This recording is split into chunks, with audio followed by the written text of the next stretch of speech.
আসসালামু আলাইকুম, সবাইকে শুভেচ্ছা স্বাগতম। আশা করি সবাই ভালো আছেন, সুস্থ আছেন। প্রিয় শিক্ষক মণ্ডলী, আপনারা জানেন যে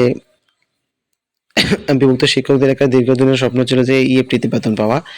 কিন্তু এখন এই ইএফটি শিক্ষকদের জন্য একটা ভোগান্তি এবং জটিলতার বিষয় হিসেবে দাঁড়াইছে। অনেক শিক্ষক এখনো বেতন পায় নাই। কেউ ডিসেম্বরে বেতন পাইছে, জানুয়ারি বেতন পাচ্ছে এখন মার্চ মাসে। তারপর ফেব্রুয়ারিটা কোথায় যাবে? সামনে এখন ঈদ আসতেছে। তো এই ক্ষেত্রে আজকে ইএফটির আপডেট খুঁজতে গিয়ে আমি একটা নিউজ আমার চোখে পড়ছে, সেটা আপনাদের সামনে হুবহু তুলে ধরতেছি। তো আপনারা মনোযোগ দিয়ে এই ইয়েটা দেখবেন। তো এই নিউজটা প্রকাশ করছে দৈনিক ইত্তেফাক। নিউজটা আমার পড়ে খুব ভালো লাগছে, যে সেটা আসলে প্রত্যেকটা শিক্ষকের মনের কথাগুলো এখানে তুলে আসছে। তো আপনারা যদি ধৈর্য সহকারে ভিডিওটা দেখেন তাহলে এই বুঝতে পারবেন। তো ইএফটি জটিলতা বেতন পেতে শিক্ষকদের ভোগান্তি, হেডলাইন ছিল এটা। তো মানুষের বিরুদ্ধে তথ্য সংশোধন গাফিলতির অভিযোগ, মার্চে মিলছে জানুয়ারি বেতন। মাউসি যে তথ্য সংশোধনের বা তথ্য সংশোধন গাফিলতি করতেছে, এটা 100% কারেক্ট। কেউ বিশ্বাস করুক আর না করুক, আমি কিন্তু করি। আর আপনারা আশা করি এটার সাথে একমত হবেন। অবশ্যই আপনারা আপনাদের মূল্যবান কমেন্টগুলো সেটা জানিয়ে দিবেন।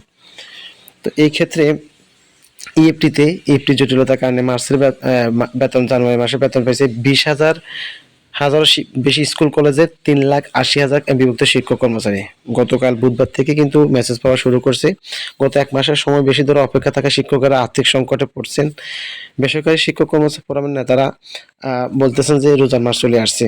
তো সামান্য বেতন পাওয়া শিক্ষকরা অবশ্যই কষ্টের দিন পার করতেছে। শিক্ষক কর্মচারীদের এই দুর্বিষহ অবস্থা ছিল, অথচ কথা ছিল যে আইবাস double plus software electronic fund transfer, মানে ইএফটির মাধ্যমে শিক্ষক কর্মচারী প্রত্যেক মাসের শুরুতে বেতন পাবেন।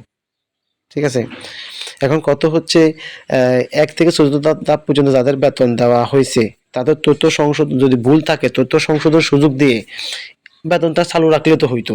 এখন জানুয়ারি মাসে যেই সমস্যাটার কারণে ইএফটি চালু করেছে, এখন সেই সমস্যা তার চেয়ে ৩ গুণ সমস্যাটা বাড়ায় দিছে। তাহলে এটা তো সম্পূর্ণ দায়ভার মানুষই নিতে হবে। এদের শিক্ষকের বেতন না পাওয়ার কষ্টে মাঝে নতুন আতঙ্কে হাজির হয়েছে ইএফটি তথ্য সংশোধন। মাধ্যমিক ও উচ্চ শিক্ষা অধিদপ্তর মাউসির কর্মচারীদের ভুল সার্ভারে উঠছে ভুল তথ্য। আবার তা সংশোধনের বিলম্বের কারণ মানসিক গাফিলতি। অনেকের ক্ষেত্রে শিক্ষকরা সঠিক তথ্য দিলেও মানসিক সংশ্লিষ্ট কর্মকর্তা বা কর্মচারীরা তা সার্ভার তুলতে গিয়ে ভুল করছে। এর কারণে ইএফটি তথ্যের সঙ্গে এমপি তথ্য, এনআইডি তথ্য, ব্যাংকের তথ্য গরমিল দেখা যায়। এটা একদম 100% কারেক্ট। হয়তো অনেক আমরা তথ্যগুলো দিছি কারেক্ট, ওনারা তুলতে ভুল করছে। এখন সেটার দায়ভার যদি আমাদের উপর দেয় তাহলে আমাদের না, এইবার এটার দায়ভার ওনারা নিতে হবে। ঠিক আছে?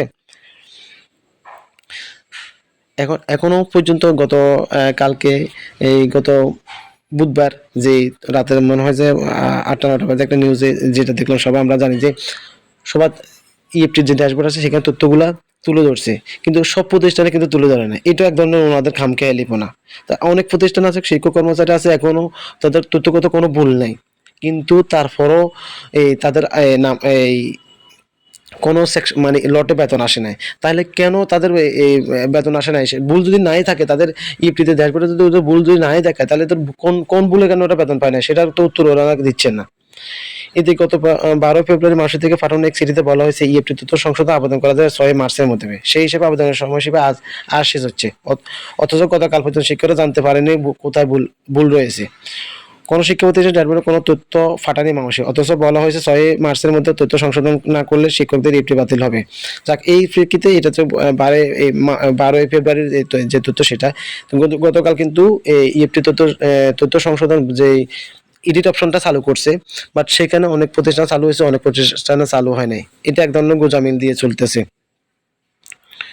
তো এখন যদি ভুল যদি না কোথাও যদি ভুল না থাকে, তাহলে তো ভুলটা কোথায় রয়েছে, কি সংশোধন করবে? সারা দেশের শিক্ষকদের এমন অবস্থা মধ্যে গতকাল এপ্রিলে বিভক্ত শিক্ষকদের মৌলিক তথ্য সংশোধন সময় বাড়ানো হয়েছে আরো 2 সপ্তাহ। স্কুল স্কুলের প্রতিষ্ঠানের ক্ষেত্রে প্রধানরা 20 তারিখের মধ্যে অনলাইনে তথ্য আপলোড করবেন এবং হার্ড কপি জমা দিতে পারবেন। আর এই তথ্য 30 মার্চের মধ্যে উপজেলা বা থানা কর্মকর্তা বা জেলা থেকে 10 এপ্রিলের মধ্যে, আঞ্চলিক পরিচালক অফিস থেকে 20 এপ্রিলের মধ্যে, আর মাংস অধিদপ্তরের সংশ্লিষ্ট শাখা থেকে 27 এপ্রিলের মধ্যে অনুমোদন করতে হবে। এদিকে কলেজের ক্ষেত্রে প্রতিষ্ঠান প্রধান আবেদন করতে পারবেন 20 মার্চের মধ্যে, আঞ্চলিক পরিচালক থেকে এই তথ্য 20 এপ্রিলের মধ্যে, আর মাংসী অধিদপ্তরের শাখা সংশ্লিষ্ট অনুমোদন দেবে 27 এপ্রিলের মধ্যে। গতকালে মানুষের তথ্য মানুষের এক চিঠিতে এই তথ্যগুলো জানাইছে।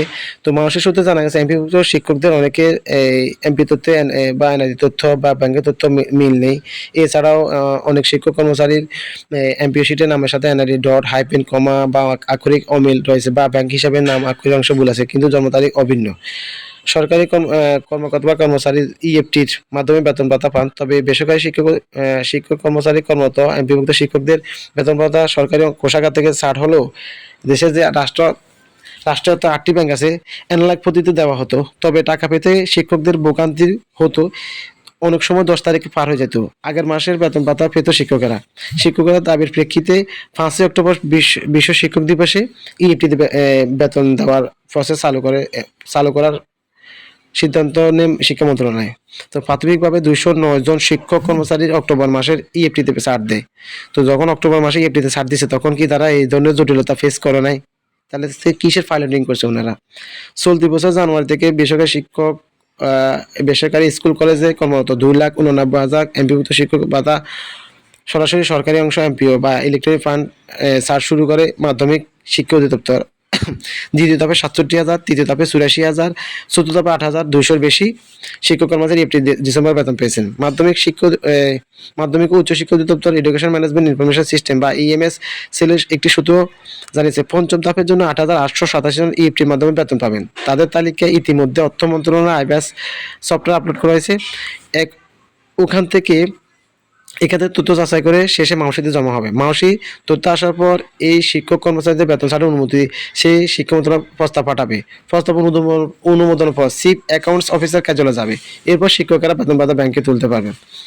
আর দ্রুত বেতন না ছাড়লে শিক্ষা ভবন ঘেরা করার হুঁশিয়ারি দিয়েছে, যেটা হয়তো আগেই দেওয়া ছিল শিক্ষকদের। ঠিক আছে, ফেব্রুয়ারি বেতন বকেয়া দ্রুত ছাড় দেওয়ার দাবিতে 1 সপ্তাহ আলটিমেটাম দেওয়া হয়েছে এমপিভুক্ত শিক্ষকেরা। অন্যথা শিক্ষা ভবন ঘেরার হুঁশিয়ারি দেন তারা। বুধবার জাতীয় প্রেস ক্লাবের সামনে সড়কে বাংলাদেশ বেসরকারি শিক্ষক কর্মচারী ফোরামের ব্যানারে এই মানববন্ধনে হুঁশিয়ারি দেন তারা।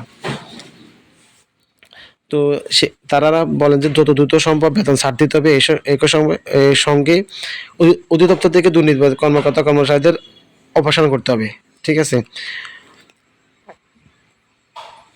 তো এইটা ছিল যে মূলত দৈনিক শিক্ষার দৈনিক ইত্তেফাকের আপডেট একটা নিউজ ইফটি রিলেটেড।